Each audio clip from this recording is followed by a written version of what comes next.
Le moteur triphasé, ça fait plus d'un siècle qu'il est le roi incontesté de l'industrie, vraiment partout. Mais aujourd'hui, on lui en demande toujours plus. Plus de puissance, une fiabilité à toute épreuve, une meilleure efficacité. Et c'est là qu'une nouvelle génération de machines électriques entre en jeu. Alors on va plonger ensemble dans cet univers fascinant des motorisations multiphasées. Voilà la question centrale. C'est celle qui motive tous les ingénieurs et les chercheurs du domaine.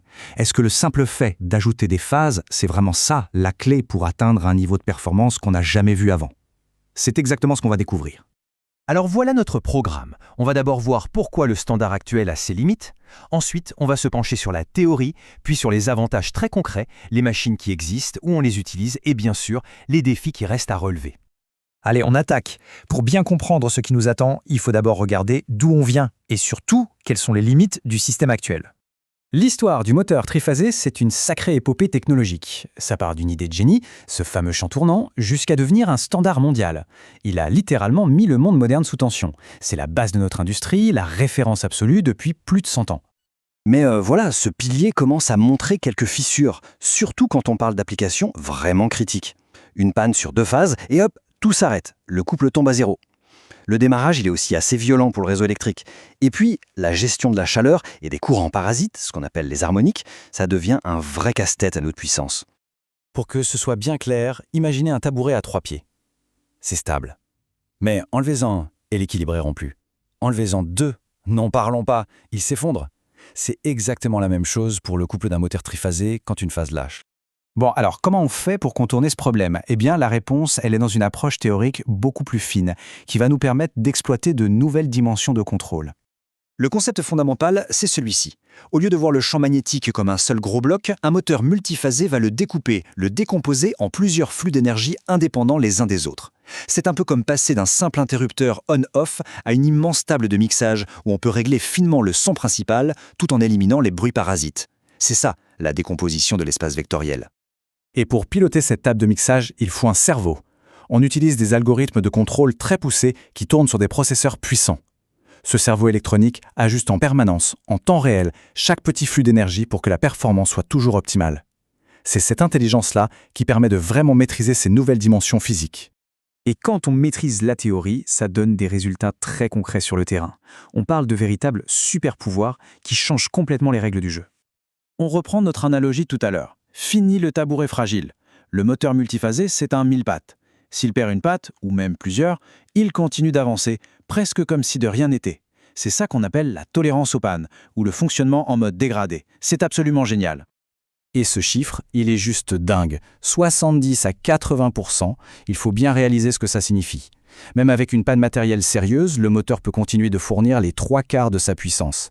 Pour une application critique, ce n'est pas un petit avantage, c'est une question de sécurité absolue. Si on les met face à face, il n'y a pas photo. Le multiphasé gagne sur tous les points importants. Une tolérance aux pannes bien supérieure, un couple beaucoup plus lisse, donc moins de vibrations, moins de pollution harmonique sur le réseau, et les composants électroniques sont moins stressés parce que la puissance est mieux répartie. Donc, ils durent plus longtemps. D'ailleurs, quand on regarde d'où viennent les pannes sur les gros moteurs, on voit tout de suite pourquoi c'est si important. La majorité des défauts, ça vient des roulements et du bobinage du stator. Et c'est justement dans ces cas-là que la technologie multiphasée fait toute la différence, en permettant au système de ne pas s'arrêter brutalement. Maintenant, voyons un peu à quoi ça ressemble en vrai. Parce que quand on dit multiphasé, en fait, on parle de plusieurs grandes familles de machines. Sans entrer dans tous les détails techniques, on voit que la technologie est super flexible. On a des moteurs asynchrones multiphasés, très robustes, mais aussi des machines synchrones très performantes. Il y a même des configurations un peu plus complexes, comme les systèmes double étoile, qui sont en gros 2 systèmes triphasés combinés intelligemment pour une fiabilité maximale. Bref, il y a une solution pour quasiment chaque application. C'est là que ça devient vraiment intéressant. On quitte le laboratoire pour voir où cette technologie est déployée. Et c'est dans des secteurs où la panne n'est tout simplement pas une option envisageable. La liste parle d'elle-même. La propulsion d'un navire au milieu de l'océan, un avion, une éolienne en pleine mer. Partout où la continuité de service est une question de sécurité vitale ou de rentabilité extrême, le multiphasé est en train de s'imposer. Prenons un exemple qui donne le vertige, le méthanier Tessala.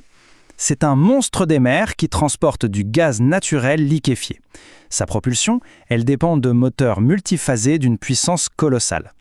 La fiabilité est tellement au cœur du système qu'il peut continuer sa route même si une partie du système de propulsion a une défaillance. Et il n'y a pas que la fiabilité. Il y a aussi l'efficacité énergétique. Si on compare à l'indice de conception d'efficacité énergétique, l'EEDI, on voit que le système diesel électrique multiphasé de ce navire est bien meilleur pour l'environnement. En clair, il consomme moins de carburant pour faire le même travail. Mais attention, cette technologie n'est pas magique. Elle apporte son lot de défis. Et le plus grand, c'est sans doute de réussir à maîtriser sa complexité. C'est logique, plus de phases, ça veut dire plus de composants électroniques à piloter, des onduleurs plus gros et surtout des algorithmes de contrôle beaucoup plus complexes. Il faut que le cerveau de la machine soit à la hauteur de ses muscles. Cette phrase, tirée d'un brevet sur le sujet, résume parfaitement le compromis. Chaque phase qu'on ajoute pour gagner en robustesse et en performance, elle ajoute une couche de complexité logicielle et matérielle. C'est ça le principal frein à son adoption généralisée. Alors au final, que retenir? La complexité est bien réelle. Mais les gains en fiabilité, en sécurité et en efficacité sont tellement énormes. Est-ce que le jeu en vaut la chandelle? Face aux défis de notre époque, tout semble indiquer que la réponse est un grand oui et que l'ère du multiphasé ne fait que commencer.